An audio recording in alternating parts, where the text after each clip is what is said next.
everybody, and welcome to episode 4 of the Hygge at Home podcast. Today's podcast is a mixture of us getting excited for Christmas, talking about our Christmas traditions here in the Donnelly household, and also sharing some of our favourite recipes for the Christmas period. There's no doubt that Christmas is on its way here in my little corner of Lincolnshire, UK.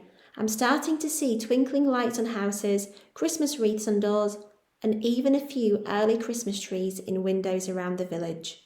The local shops are already festively decorated, and there's no place that gets me in the Christmas spirit quite like the gorgeous Christmas village display at my local garden centre. As soon as you walk in, you're greeted by a whimsical winter wonderland. Twinkling lights adorn all the tiny buildings, including Santa's busy workshop, the gingerbread bakery with a miniature baker rolling out dough in the window, and even a cosy pub for the villagers. Along with the charming houses sits the town square, complete with a towering fir tree donning handmade decorations. Surrounding the tree is a lively ice skating rink where tiny figurines glide and do spins. Amusement rides like a Ferris wheel and a carousel provide more cheery action amidst blanketed snow, and you can't miss the scores of small clay people bundled up making snow angels, roasting chestnuts and sipping warm beverages throughout their little village. This magical miniature Christmas world transports you straight into the nostalgia and joy of the season. It's impossible not to smile imagining the simple pleasures of Christmas. And it also really feels like our local town is gearing up for the Christmas period in full force now after their Christmas light switch on last Friday. I will admit though that usually by now I am in full Christmas spirit and feeling really festive, but whether it's down to the unseasonably warm weather at the moment, I'm not quite there yet with feeling festive, so I thought a podcast about Christmas in the Donnelly household might help to get me feeling a bit more festive. Also, our Christmas tree and all of our decorations are going up this Saturday. We're spending the day doing that as a family, so I'm sure I'll be back on track by then. There's no place more festive than the Donnelly home come Christmas time. Our Christmas rituals commence early on Christmas Eve when we bundle up for the pantomime matinee. This year it's Beauty and the Beast. The whole family gets into the cheer, singing and shouting right along with the cast, and we have such an amazing time. After the show, bellies rumbling, we go to our favourite local restaurant for a festive lunch, donning our Christmas jumpers of course. Then it's home to light the candles, slip on our Christmas pajamas and truly settle in for our perfect Christmas Eve. My husband Paul meticulously brines the turkey, there'll be more of that later, while the kids and I adorn the dining table with our Christmas linens and dishes ready to feast the next day. We bake cookies ready for Santa, then cuddle up under soft blankets to watch nostalgic films like Home Alone, and then maybe a board game or two whilst sipping hot chocolate with marshmallows. The twinkling tree lights glow as we create sweet memories to last a lifetime, and there's nowhere I'd rather be on Christmas Eve. Christmas time inspires so many wonderful food traditions, and cooking iconic seasonal dishes is one of my favourite ways to infuse celebrations with Hygge. In today's episode, I'm going to share recipes for some of my top Christmas treats, from festive baked goods to warming drinks and mains. I'll provide plenty of tips for cooking and baking with a Hygge mindset along the way.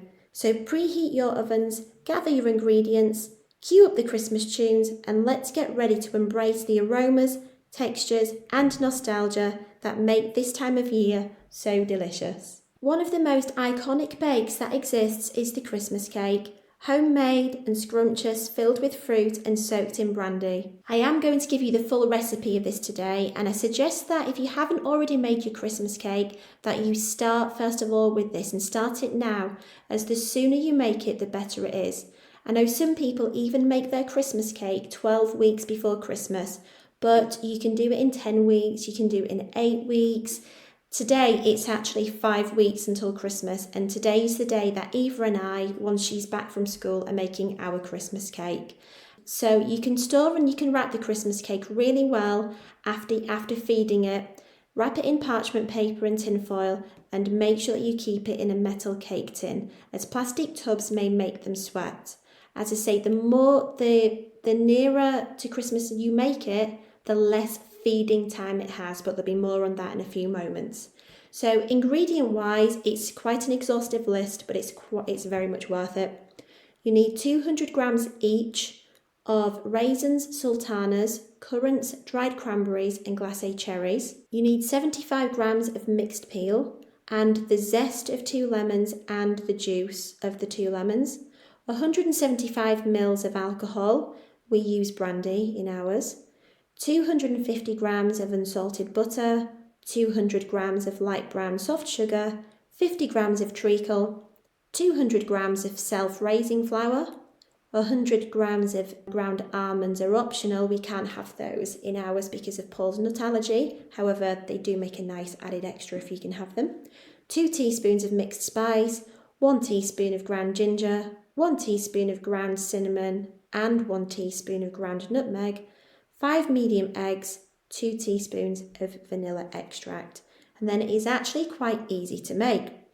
You add the raisins, sultanas, currants, dried cranberries, glacé cherries, mixed peel, lemon zest and lemon juice, the brandy, the butter, light brown sugar and the treacle to a large bowl. Mix everything together and then there's 2 things you can do. You can either heat them in the microwave for 5 minutes on high, letting the butter melt and stirring everything together really well, or alternatively you can add all of the ingredients to a large pan, bring to the boil and simmer for 10 minutes. Leave the mixture to cool for 30 minutes. During this time, preheat your oven to 150 or 130 fan. Once cooled, add the self-raising flour, the ground almonds, obviously optional, the mixed spice, ginger, cinnamon, nutmeg, eggs and the vanilla to the bowl and mix until everything is combined. Pour into a deep 8-inch cake tin that has been lined on the base and on the sides as well, as you don't want any tin showing as it may get stuck. So pour all of the mixture into the lined tin and bake on that low temperature for 2 hours. Keep an eye on it towards the end. If it's browning too much, cover lightly with foil. Once baked, remove from the oven and prick with a fork. Spoon over 2 to 3 tablespoons more of brandy and cool completely. Once it's cooled, wrap in clean baking parchment and foil and store for 2 weeks and feed 2 to 3 more tablespoons of brandy. Repeat this every 2 weeks until Christmas. So that's what I was saying about the feeding. The more time ahead of Christmas that you make your Christmas cake, the more feeding time with the brandy you have. But making it today, 5 weeks before Christmas, we'll get a couple of feeds in there before the big day. Is there anything more quintessentially Hygge than whipping up trays of Christmas treats on a snowy weekend? Well, we wouldn't know, because much to Eva and Alfie's dismay, we barely see any snow here. When we do, it's either not enough to settle, or it's a huge blizzard, knocks everything out, we get stuck in the house, but that has happened once in their young lives. Anyway, Eva loves gifting something homemade to her teachers, so this year we've decided to bake some Christmas stollen. To really enhance the nostalgic vibes while baking, we'll put on a playlist of our favourite Christmas songs. We will burn one of our Hygge at Home Christmas scented candles nearby, and we'll wear our cosiest Christmas jumpers. For any baking over the Christmas period, just make sure to budget plenty of time so that there's no rush. The process should be soothing, it shouldn't be rushed, it shouldn't be last minute, it should be a time that you enjoy making this. The Christmas stollen recipe that we're using this year is from The Happy Foodie. I'm going to give you the ingredients, but the process, the method is quite long. So that will go onto the blog following the podcast on the Hygge at Home website. And you'll find all of the recipes from today, plus lots of extras on there. So the ingredients for the Christmas stollen is 100 grams of warm milk, 1 medium egg, 1 egg yolk, but keep the white reserved for the marzipan, 15 grams of fresh yeast, either crumbled or you can use the fast action dried yeast as well, 250 grams of strong white bread flour plus extra for dusting, 1 teaspoon of salt, 40 grams of superfine golden caster sugar, 2 teaspoons of mixed spice, 50 grams of room temperature unsalted butter broken up into pieces, plus 50 grams for brushing the baked stollen afterwards. For the filling, you need 50 grams each of sultanas, dried apricots, dried cranberries and candied orange peel that has been chopped. And for the marzipan, 100 grams of ground almonds, 50 grams of superfine golden caster sugar, 50 grams of icing sugar plus extra for dusting, a pinch of salt and 1 egg white reserved from making the dough. Again, it's quite sort of time consuming. There's quite a lot of steps in order to make the stollen, so that is going to go onto the blog rather than me talking about it for 10 minutes over the podcast. The flavours and aromas of warm festive drinks make the colder weather much more bearable. I look forward to nothing more than curling up by the fire or the Christmas tree with a steaming mug of mulled wine, and one of the best recipes that we've found forever for the mulled wine is Jamie Oliver's mulled wine recipe, which is also very easy to make and very delicious. So ingredient wise, you need 200 grams of caster sugar, 6 cloves, 3 star anise, 1 cinnamon stick, 2 bay leaves, 2 oranges, 1 lemon, 2 750 milliliter bottles of red wine, 100 mils of creme de cassis, 1 whole nutmeg, which is for grating afterwards. So you need to place the sugar and all of the spices, except the nutmeg, into a large heavy bottomed pan. Add the bay leaves and use a speed peeler to pare the zest of the lemon and the oranges. Add those to the pan, slice the oranges in half and squeeze in the juice. Pour in just enough of the wine to cover all of the ingredients. Place the pan over a medium heat, bring to the boil, then lower the heat and simmer for 5 minutes or until all of the sugar is dissolved and you have a lovely fragrant syrup. Add the rest of the wine and the creme de cassis, then gently heat for 10 minutes until warm and fragrant. Be careful not to let the mixture boil. Serve hot with fresh nutmeg grated on top. And of course with some lovely mince pies. While I love making batches of this for Christmas gatherings, sometimes just preparing a mug for myself to enjoy while wrapping gifts or unwinding after a long day brings the Hygge vibes. I also have a delicious recipe for a Christmas punch which will be on the blog following the podcast. So make sure you look on the Hygge at Home website following the podcast for all of the recipes that I'm sharing today, plus lots of extras. While cookies and hot drinks may rule the holiday season, we can't neglect the main events. Creating a comforting, impressive main dish like glazed ham studded with cloves and pineapples, or a delicious juicy roast turkey is one of our favourite cooking projects this time of year. So you may remember me saying at the start of the podcast about Paul going off on Christmas Eve to brine his turkey. Well, here you go, let me tell you all about it now. So brining a turkey really does make all of the difference. Honestly, I'm not a huge turkey fan. Not too keen on the taste of it. I think it's quite dry, but honestly, since Paul has been brining his turkey, it really has added so much more flavour, and we really wouldn't be without it now. So he prepares this on Christmas Eve. Make sure that your turkey is fresh, not frozen.